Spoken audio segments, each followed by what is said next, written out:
Last night, I almost killed a man. I was ready to beat him down in the middle of the street for calling me a faggot. Let's go. God knows I wanted to, and I might have if my friend wasn't there to pull me off. I don't know if it was the full moon, the liquor, or the fact that I couldn't take being called a faggot in the street one more time. You know, you try to become numb to it. You almost have to, hearing it as often as you do. When your friends and family say it, when you have nowhere else to get away from it, certainly not churches or schools. But no matter how hard you try, it gets to you.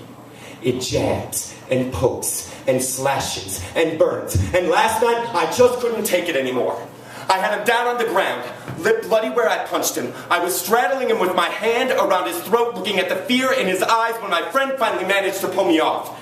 He had to struggle to do so, telling me it isn't worth it over and over. But then last night, in that moment, the fear in that man's eyes made it worth it. So worth it that the next round of shots I bought were in honor of the asshole who would never call anybody a faggot in the street again. I felt invincible.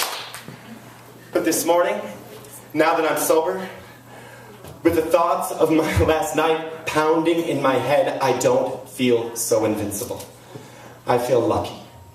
So many things could have happened. They happen all the time. Like what happened to Matthew Shepard.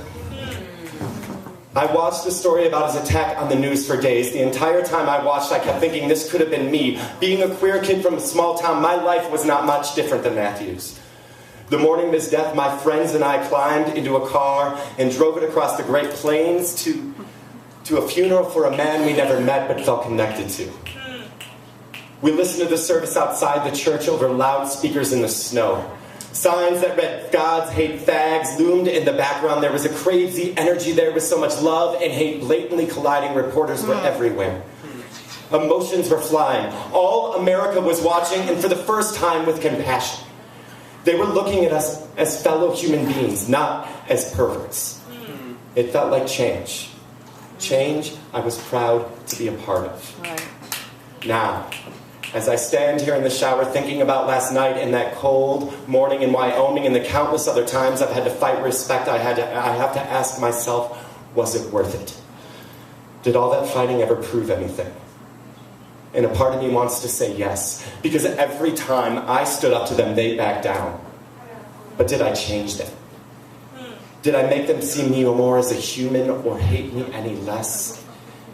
And as all this keeps pounding into my head without enough water or aspirin to stop it, I pray for a way to find a new way to fight.